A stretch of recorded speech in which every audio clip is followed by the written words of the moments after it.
Jonathan Cook, j'espère que tu vas bien. Bon, en tout cas, moi ça va, malgré la canicule qui règne sur toute la France. Donc, si on se retrouve aujourd'hui, c'est pour parler de techniques de récupération.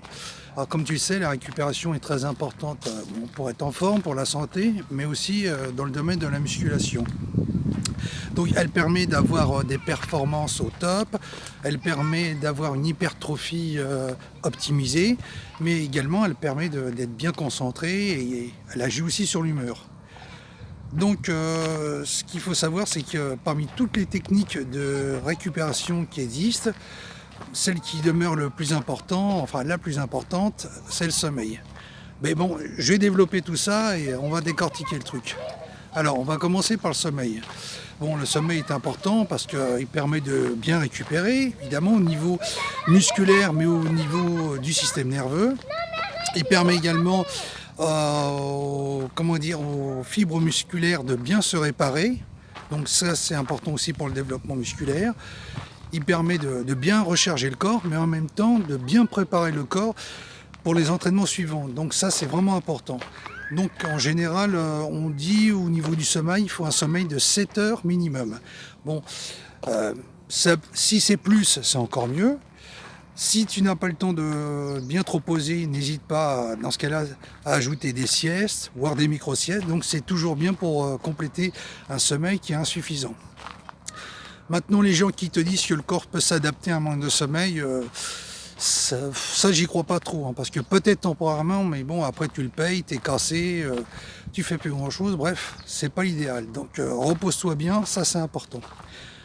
Ensuite, comme autre technique, tu as également la technique de récupération au niveau des étirements. Donc une fois que tu as fini ta séance, c'est bien important, et enfin très important de bien s'étirer pour éviter les nœuds musculaires, les contractions musculaires. Et un muscle qui est bien étiré, bien détendu, c'est un muscle qui n'est pas contracté et ça joue aussi dans la récupération au niveau du sommeil. Bon, après tu as d'autres choses, tu as aussi l'acupuncture, donc ça c'est des aiguilles comme tu le sais qu'on te met à différents endroits, donc ça agit sur les centres d'énergie, donc ça peut être intéressant aussi.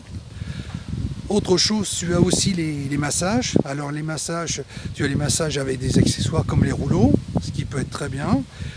Tu peux également prendre une balle pour te masser, donc une balle en mousse, ou même une balle de tennis, ça peut faire l'affaire, ou même une bouteille d'eau.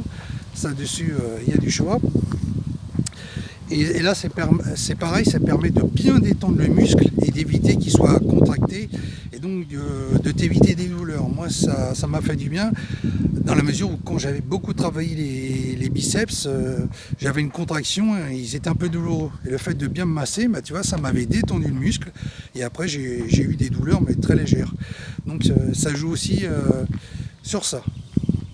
Donc tu as aussi les massages par les mains, donc c'est mieux si tu peux te faire masser par ta moitié ou par un masseur ou une masseuse, peu importe. Là aussi ça permet de bien étirer le muscle en profondeur, surtout au niveau du dos. Alors ça c'est un centre névralgique au niveau des nerfs, donc si tu as cette possibilité, ne t'en prive pas.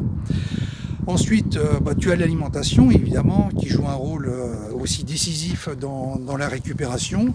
Donc, notamment les légumes verts qui contiennent plein de bonnes choses, des fibres, des vitamines, même de la protéine, comme par exemple le soja. Donc, faut pas s'en priver.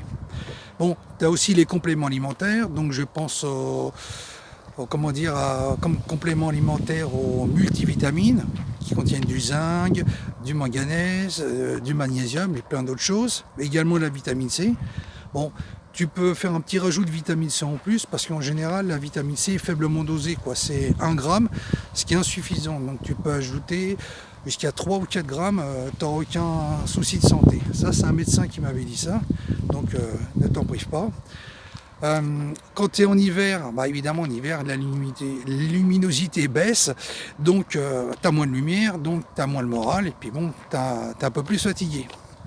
Une fatigue nerveuse devient une fatigue physique. Donc pour ça, n'hésite pas à, si tu le peux, à acheter une lampe pour faire une luminothérapie. C'est une lampe qu'on vend dans les pharmacies, Il faut t'exposer un certain temps devant et ça reproduit la lumière du jour. Et ça apporte vraiment un plus. Bon, j'ai plus les prix, je sais qu'à l'époque c'était 150 €, donc c'était un peu cher. Bon, je pense que ça a dû baisser et par internet, ça doit être moins cher aussi, je pense. Alors comme autre technique, tu as aussi les techniques de relaxation, donc ça c'est pas mal. Ça. Donc tu en as plusieurs, tu as le yoga, tu as la méditation transcendantale, donc tu as toute une panoplie par rapport à ça. Donc ça permet d'évacuer le stress, la colère, la contrariété, la baisse de morale, voire la dépression. Donc tu vois, c'est plein de vertus et ça agit comment dire, également sur la fatigue. Alors de prime abord, tu vas te poser la question en quoi ça peut agir. Bah, tout simplement parce que quand ça va pas nerveusement, bah, ça va pas physiquement. L'un ne va pas sans l'autre. Quand nerveusement il y a quelque chose qui cloche, bah, comment dire, ça se reporte sur le physique et après tu es à plat, quoi. Bah, d'ailleurs, tu vois la différence, quand tu as le moral, tu as la patate, quand tu n'as pas le moral, tu es à plat. Donc ça peut être une piste intéressante. Ensuite, tu as d'autres techniques, tu as par exemple la cryothérapie. Donc ça, en fait, tu es dans un caisson, tu as une chaleur assez élevée, on passe tout de suite à une chaleur beaucoup plus fraîche. Donc moi je suis très réservé dessus parce que je pense qu'au niveau cardiaque ça ne doit pas être très bon dans la mesure où le corps n'a pas le temps de s'adapter, c'est-à-dire tu es dans une température assez élevée et tout d'un coup, pof, c'est le contraire, tu tombes dans une température assez fraîche. Donc le corps n'a pas vraiment le temps de se mettre en condition et moi dessus je suis un peu réfractaire. Enfin ça c'est mon opinion personnelle. Alors ensuite, tu as également les bains d'eau glacée. Bain d'eau glacée dans la douche, donc tu peux te rafraîchir. Simple aussi parce que ça détend bien le corps. D'ailleurs, je l'avais fait pour l'anecdote. C'était en hiver, j'ai mon chauffe-eau qui était en rideau. J'ai pris une douche glacée évidemment. Alors, je te laisse imaginer un peu le côté bleu que j'avais. Et curieusement, une fois que j'ai pris ma douche à l'eau glacée, j'ai très bien dormi le soir. Vraiment un très bon sommeil. Donc comme quoi, ça agit aussi. Donc ça agit également sur la fatigue. Bon, après, tu as d'autres choses. Tu as les bains d'eau glacée. Donc là, c'est encore un truc. Donc c'est des petites pistes qui peuvent être bien pour diminuer la fatigue physique. Mais dans tous les cas, au niveau récupération, ce qui demeure en tête de liste, c'est quand même le sommeil. Ça régule tout. Ça équilibre tout, tu vois. D'ailleurs, quand tu es fatigué, la seule chose à laquelle tu penses en permanence, et ça devient même une obsession, c'est à te reposer, quoi.